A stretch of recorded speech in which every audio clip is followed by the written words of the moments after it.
Good morning friends. चलिए friends, आज हम जो कॉन्सेप्ट पढ़ रहे हैं उस कॉन्सेप्ट का नाम है कॉन्ट्रैक्ट कॉस्टिंग।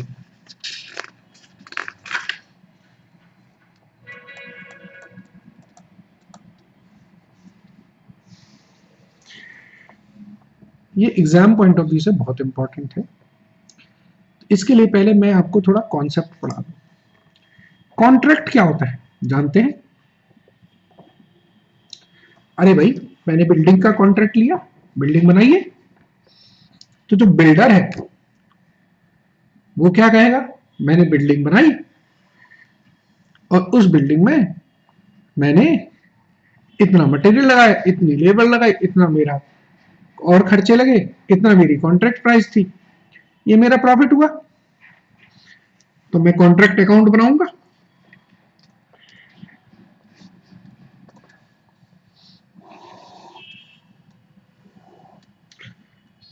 मैं लिखूंगा इसमें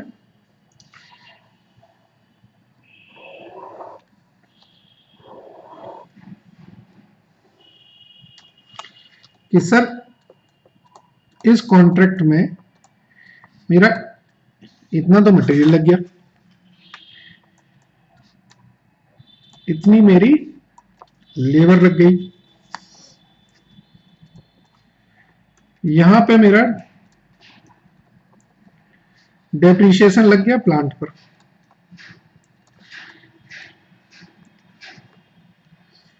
या दूसरा तरीका ये है कि सर ये मैंने प्लांट भेजा और मेरे एक्स्ट्रा ये खर्चे हो गए। जब कॉन्ट्रैक्ट मेरा कंप्लीट हुआ तो मेरे पास मटेरियल बचा था इतना, और जो प्लांट है वो डेप्रिसिएशन के बाद मेरी इतनी वैल्यू बची। तो आपने यहां पर कॉस्ट लिख लिया, यहां पर डेप्रिसिएशन लिख लिया, तो नेट वैल्यू आपकी चार्ज, सॉरी यहां पर रिटन डाउन वैल्यू लिखी, तो नेट वैल्यू तो डेप्रिसिएशन ही चार्ज हुई। ये मेरी सर कॉन्ट्रैक्ट प्राइस थी।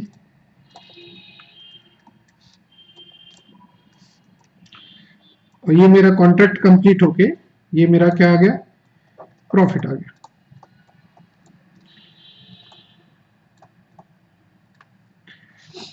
ये मैं बात कर रहा हूं स्मॉल कॉन्ट्रैक्ट है ऑफ 3 to 6 मंथ के, 3 से 6 महीने का कॉन्ट्रैक्ट था, काम कंप्लीट किया, प्रॉफिट निकाल लिया, दूसरा कॉन्ट्रैक्ट पकड़ेंगे। अब सोचो सर, अगर बड़ा कॉन्ट्रैक्ट है, मैंने आपसे कहा कि यमुना नदी पर, दिल्ली में जो यमुना नदी है इसमें ब्रिज बनाना है 1.5 किलोमीटर लंबा, तो क्या ये 3 महीने में बन जाएगा? मैंने आपसे कहा कि ये जो मेट्रो जा रही है ये दिल्ली से बदरपुर वाली लाइन बिछानी है या दिल्ली से ग्रेटर नोएडा वाली लाइन बिछानी है, तो क्या ये 6 महीने में मेट्रो कंप्लीट हो जाएगी? नहीं होगी।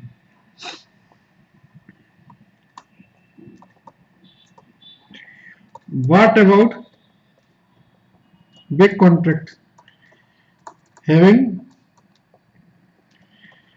period of 3 to 10 year? अब 3 से 10 साल के जो कॉन्ट्रैक्ट हैं उनका क्या करोगे? क्या 10 साल बाद जब कॉन्ट्रैक्ट कंप्लीट होगा तब प्रॉफिट लगाओगे? 10 साल तक क्या बैलेंस शीट में कोई प्रॉफिट शो नहीं करोगे? एग्जैक्टली यही एक फिर डाउट आता है। तो उसके लिए जो मेथड अडॉप्ट की जाती है वही हम लोग इस चीज में सीख रहे हैं। आप सोच रहे थे कि सर इसमें हमें क्या पढ़ना है, ये खर्च किया, ये इनकम हो गई, बात खत्म। लेकिन ये कॉन्ट्रैक्ट प्राइस अगर 10 साल में आएगी ना, तो क्या 10 साल तक आप सिर्फ एक ही खाते को मेंटेन करोगे? आपको अगर गोइंग कॉन्सेंट कॉन्सेप्ट है या पीरियोडिसिटी कॉन्सेप्ट है, तो हर साल आपको अपनी बुक्स क्लोज करनी पड़ेंगी। अब कॉन्ट्रैक्ट तो कंप्लीट नहीं हुआ, बुक्स कैसे क्लोज करें? तब जो कॉन्सेप्ट्स अप्लाई होते हैं वो कॉन्सेप्ट इस चैप्टर में हम लोग सीखते हैं। ठीक है, समझ लीजिए।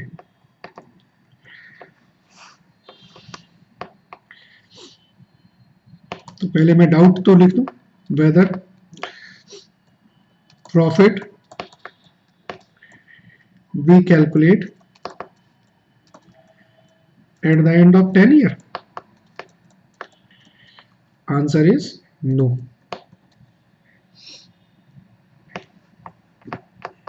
We would prepare contract account and profit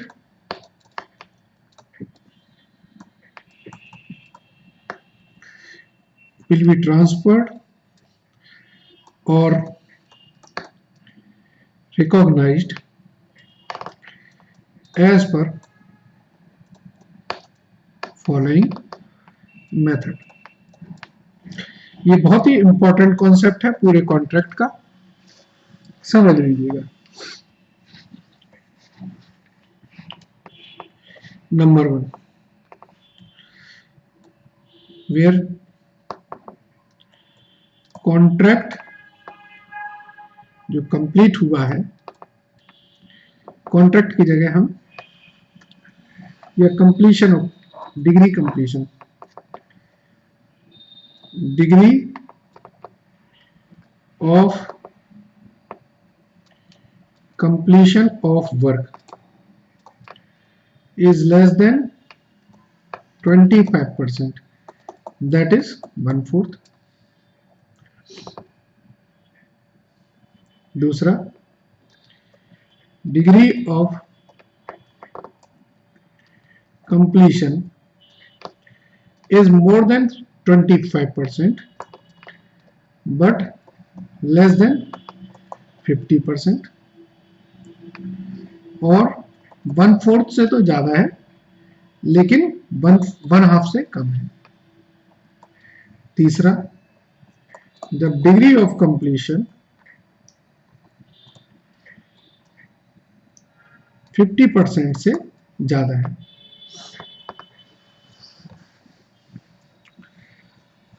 और चौथा है, जब degree of completion near completion, complete होने वाला ही है, मतलब 90% 95% के ज्यादा है, दैट इज अप्रोक्सीमेटली 90% के आसपास हो गया। ये हर स्टेज पे हमें प्रॉफिट को निकालना होता है। वो कैसे निकालते हैं वो बताता हूं मैं आपको। अगर डिग्री ऑफ कंप्लीशन 25% से कम है तो हम लिखेंगे no profit recognised in PL account. अगर 25% से ज्यादा है और 50% से कम है, 1/3 ऑफ नोशनल प्रॉफिट, ठीक है ना, 1/3 of notional profit recognised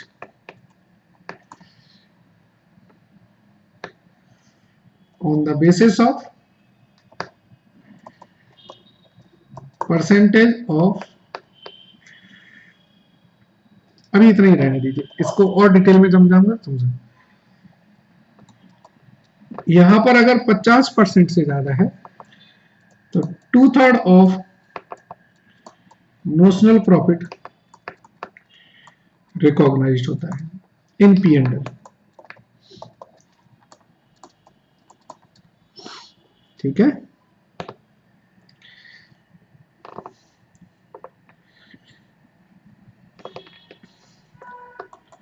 profit on loss, profit recognised होता है on the basis of estimated profit. तो अब हम नेक्स्ट पेज पर जाएंगे और इसकी कैलकुलेशंस को समझाएंगे कि कैसे ये रिकॉग्नाइज्ड होता है। ठीक है friends,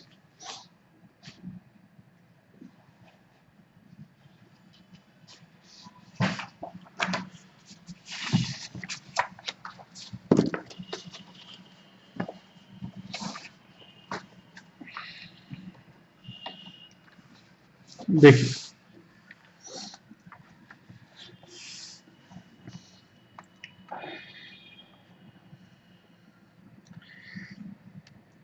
calculation of profit to be recognized in the books.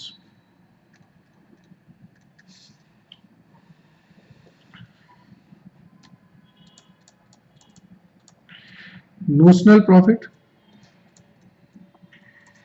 into 1/3 और 2/3 जो भी हो, into cash received upon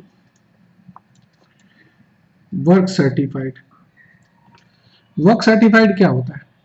work certified का मतलब जो मैंने आपको बोला ना कि परसेंटेज ऑफ कंप्लीशन 25%, 50%, तो वो परसेंटेज ऑफ कंप्लीशन की जो अमाउंट है वो पता चल जाएगी। That is contract price of degree of completion normally given in the question। ये क्वेश्चन में आपको हमेशा मिलेगी कि इतना वर्क सर्टिफाइड है, इतना नहीं है। अगर नहीं होगी तो मैं आप वो भी कैलकुलेट करना सिखाएंगे। एक मेथड तो ये, दूसरी मेथड है कि जब हमें एस्टिमेटेड प्रॉफिट से निकालना है तो इसका फॉर्मूला होता है estimated contract into work certified upon contract price. इसमें कई फॉर्मूले यूज होते हैं। दूसरे केस में कि इसको कैश रिसीव्ड से और रिड्यूस कर देते हैं। That is estimated profit into work certified upon contract price into cash received upon work certified. एक और तरीका होता है estimated profit into total cost incurred till date। जिस डेट को आप कैलकुलेशन कर रहे हैं upon total cost of contract, उससे भी हम कैलकुलेट कर सकते हैं कि भाई टोटल कॉस्ट मेरी 10,000 रुपए की थी और मैंने 8,300 रुपए इनकर्ड कर दिए, तो 8,300 के हिसाब से मैं प्रॉफिट रिकॉग्नाइज कर दूं। और इसमें अगर मैं कैश रिसीव्ड वाला कॉन्सेप्ट डाल दूं, cost incurred till date upon total cost of contract into cash received upon work certified. तो ये आपका कोई भी एक मेथड लग के ट्रांसफर कर सकते हैं, जो भी लगाएंगे उसका लॉजिक होगा। अब यहां पर एक जो इंपॉर्टेंट चीज है वो है कैलकुलेशन ऑफ एस्टिमेटेड प्रॉफिट। ये आपको समझाना है। एस्टिमेटेड प्रॉफिट में क्या होगा, आपको कॉन्ट्रैक्ट प्राइस तो दी होगी, इसमें से जो कॉस्ट इनकर्ड टिल डेट है वो भी दिया होगा, और आपको यह भी दिया होगा कि कितनी कॉस्ट इनकर्ड करनी है। Cost to be incurred for completion of contract. यहां पर वर्ड पे टू बी इनकर्ड पे ध्यान दें, इसको और ऐड कर देंगे तो ये आपकी जो वैल्यू निकलेगी ये कहलाएगी आपकी एस्टिमेटेड प्रॉफिट। सिंपल सी बात है फ्रेंड्स, मेरी इतनी कॉस्ट इनकर्ड हो गई है और इतनी और इनकर्ड करनी है, तो उसके बाद जो है टोटल कॉस्ट हो जाएगी ना। तो कॉन्ट्रैक्ट प्राइस में से आप ये दोनों कॉस्ट को माइनस करेंगे तो बाकी जो है वो आपका प्रॉफिट होगा। लेकिन एस्टिमेटेड प्रॉफिट की कैलकुलेशन हम कब करते हैं, जब हमारा प्रोजेक्ट नियरली कंप्लीशन पे पहुंच गया हो। ठीक है फ्रेंड्स, इसके अलावा ये तो मैंने आपको कैलकुलेशन समझाई। अब आई कि भाई ये फॉर्मेट किस तरीके से होता है, तो उसको जरा समझ लें। अब हम फॉर्मेट की बात करेंगे। मैं अभी आपको कॉन्ट्रैक्ट 3 साल का समझाऊंगा, उसके बाद आप फिर आगे के कॉन्ट्रैक्ट कर ही लेंगे। हम लिख रहे हैं कॉन्ट्रैक्ट अकाउंट, ये है हमारा फर्स्ट ईयर।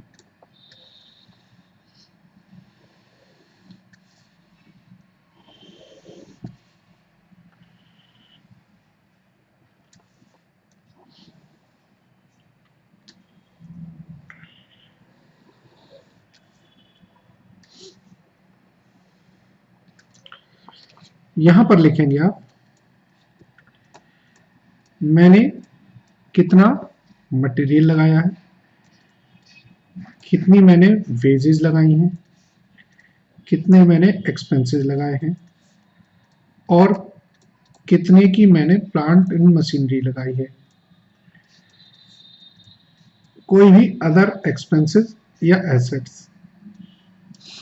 ठीक है, अब मैं कहता हूं कि अभी कॉन्ट्रैक्ट कंप्लीट नहीं हुआ है, तो जब कॉन्ट्रैक्ट मेरा कंप्लीट नहीं हुआ है तो मेरा सारा का सारा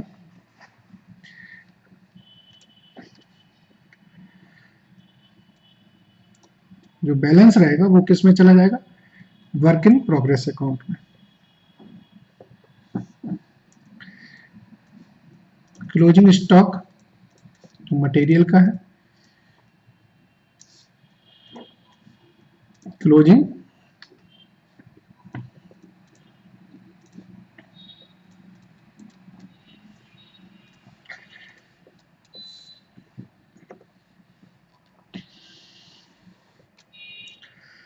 पहले केस में मैंने क्या माना कि जो वर्क सर्टिफाइड है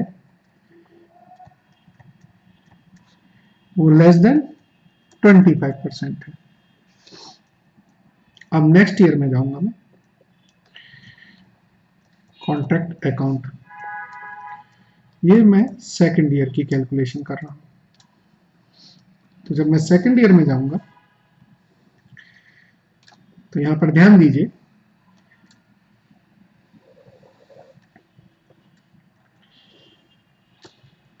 ये फर्स्ट ईयर से मेरे पास वर्क इन प्रोग्रेस उतर के आएगी, तो मैं लिखूंगा यहां पर ये work in progress carried down होगा और ये work in progress brought down होगा।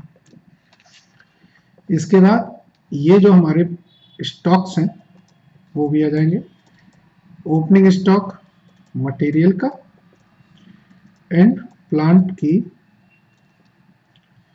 वैल्यू।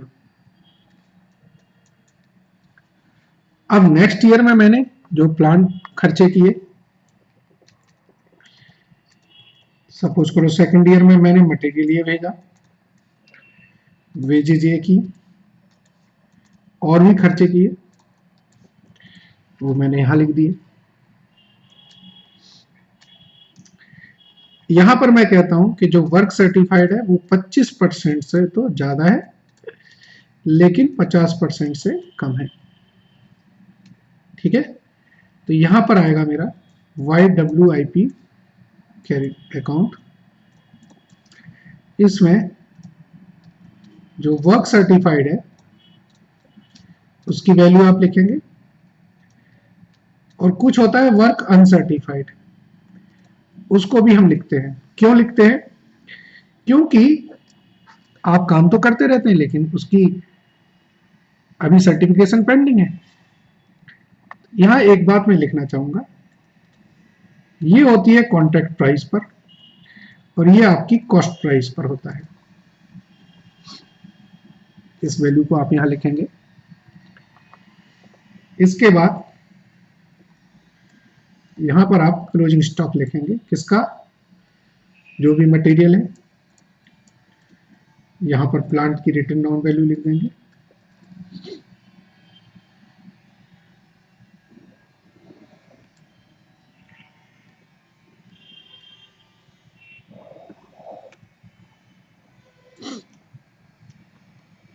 ये आपका जो बैलेंस आएगा वो आपका कहलाएगा नोशनल प्रॉफिट। नोशनल प्रॉफिट को आप यहां पर कैरी डाउन करेंगे।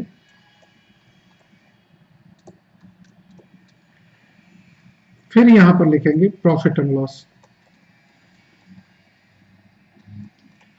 ये वो पैसा है जो मैंने ट्रांसफर किया है। इसकी कैलकुलेशन कैसे होती है?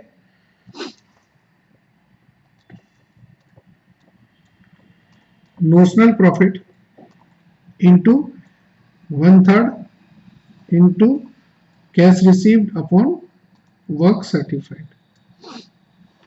ठीक है फ्रेंड्स?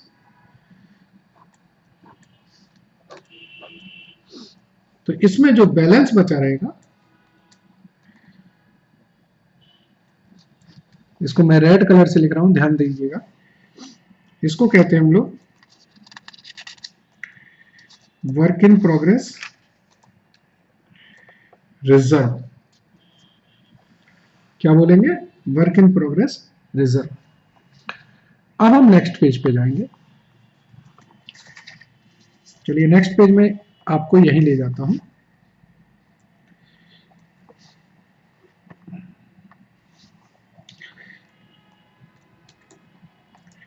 कॉन्ट्रैक्ट अकाउंट ये मेरा 3rd ईयर का बनेगा।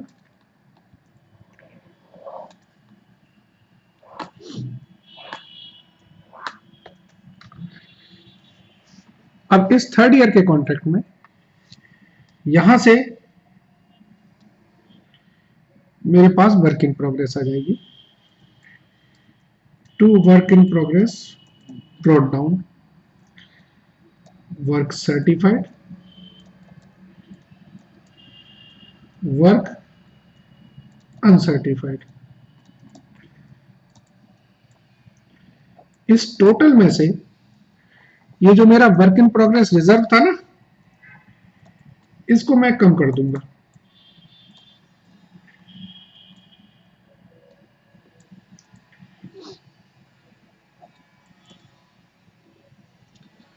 समझ गए फ्रेंड्स? अब जो वर्क मैंने 1/3 के लिए किया था वही 2/3 के लिए करूंगा। चलिए, अगर मटेरियल, पेजेस, एक्सपेंसेस कोई है वो यहां लिख दूंगा। यहां पर आएगा work in progress carried down, work certified, work uncertified, closing stock,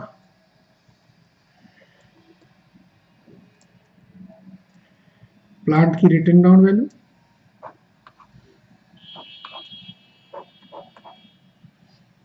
ये क्या कहलाएगा आपका?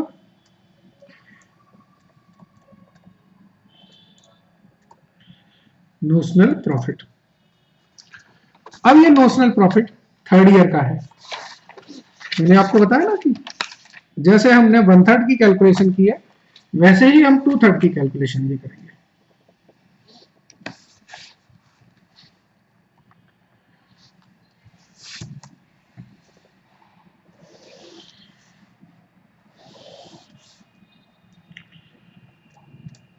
कॉन्ट्रैक्ट अकाउंट,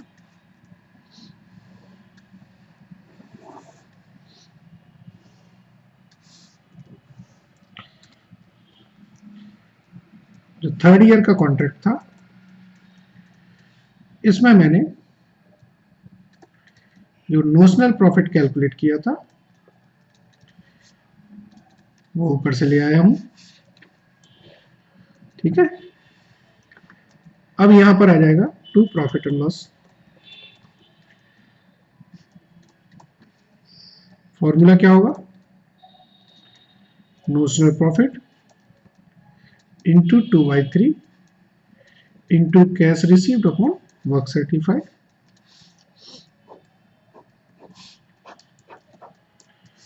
जो बैलेंस बचेगा ये कहलाएगा हमारा WIP रिजर्व। अब मैं कॉन्ट्रैक्ट अकाउंट बनाता हूं। ये समझ लीजिए मेरा लास्ट ईयर है। जब ये लास्ट ईयर होगा तो इसमें मेरा कॉन्ट्रैक्ट कंप्लीट होगा।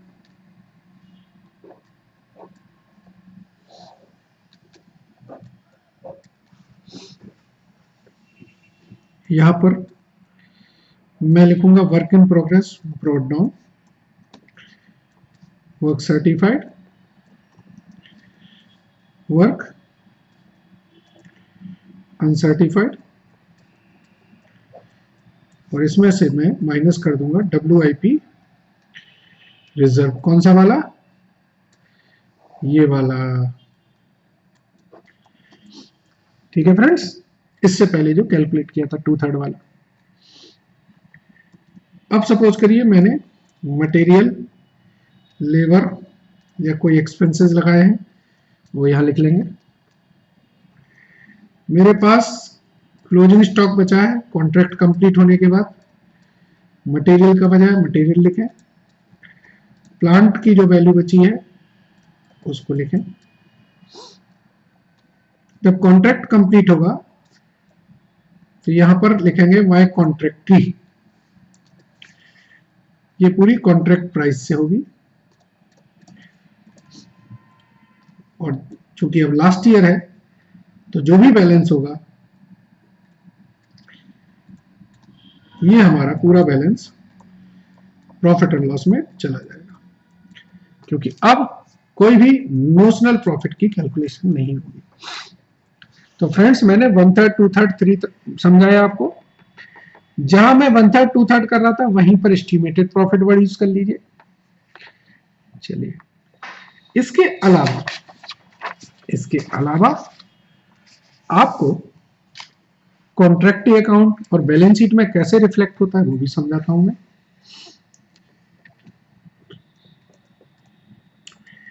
बैलेंस शीट में जब आप जाएंगे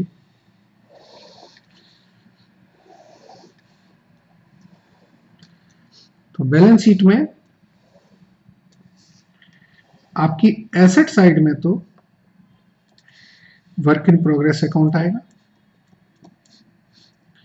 जिसमें आपका वर्क सर्टिफाइड, वर्क अनसर्टिफाइड, इसमें से जो आपका रिजर्व है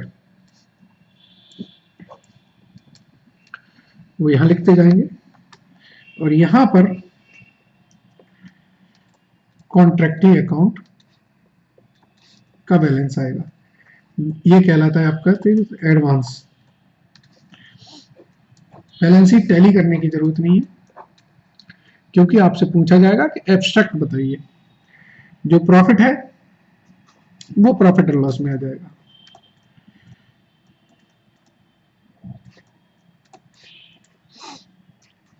ठीक है ना फ्रेंड्स? और बाकी जो आइटम है बैलेंस शीट के वो अलग एज इट इज रहेंगे, उसका इससे कोई मतलब नहीं है। एक आपको मैं कॉन्ट्रैक्टी अकाउंट बताऊंगा। कॉन्ट्रैक्टी अकाउंट हर साल का बताता हूं। जैसे पहले साल में उसने हमें पैसे दिए तो एंट्री क्या होगी? फर्स्ट ईयर में bank account debit to party,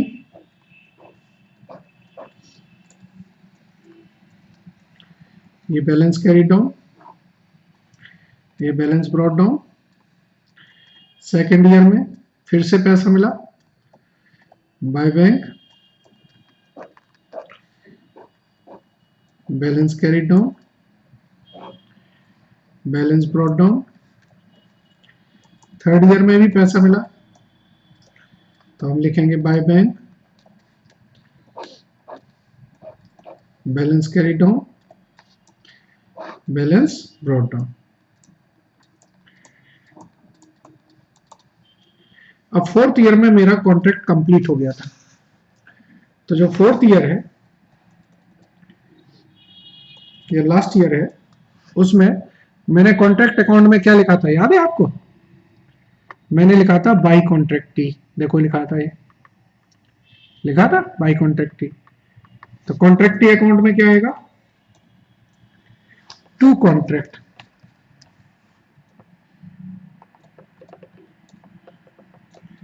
और यहां पर आ जाएगा contract price,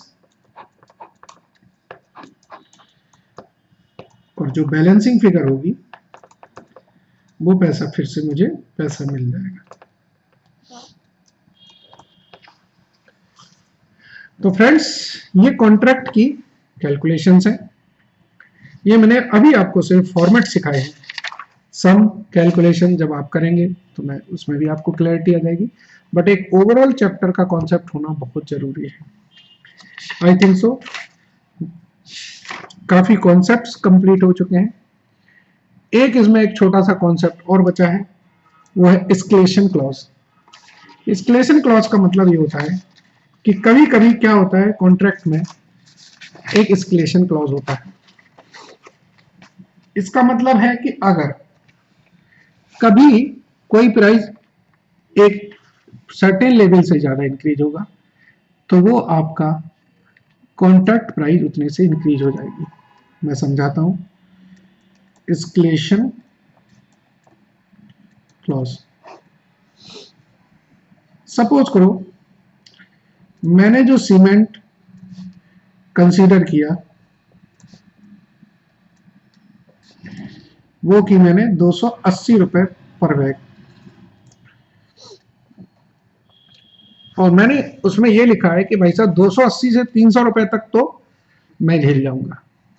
so if cement price increase up to 5%, no escalation. If cement price increase above 5%, then 25% of increased price shall be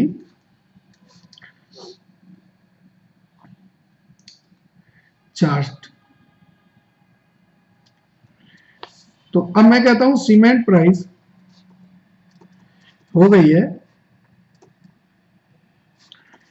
340 रुपए पर बैग हो गई है। तो ये 340, इसका 5% तो 14 ही होता है। तो जो एस्केलेशन कॉस्ट होगी वो होगी 340 माइनस 280 इंटू 25%, यानी कि 15 रुपए से आप अपनी कॉन्ट्रैक्ट प्राइस को बढ़ा सकते हैं। तो वो एक तरह से कॉन्ट्रैक्ट अकाउंट के लिए इनकम है। तो this is income to the contract account. Simple सी है भाई, आपने कॉन्ट्रैक्ट लिया और आपने कहा कि भाई साहब इससे ऊपर अगर कोई प्राइस इंक्रीज होगी ना तो वो मैं झेल नहीं पाऊंगा, इससे ऊपर की प्राइस तो आप ही को देनी पड़ेगी। क्यों? सारी प्राइस थोड़ी का आप बियर कर लोगे, कर लोगे? नहीं कर पाओगे ना। चलिए फ्रेंड्स, तो ये कॉन्ट्रैक्ट अकाउंट के कॉन्सेप्ट थे। अब हम इसके बाद प्रॉब्लम्स कराएंगे। Thank you.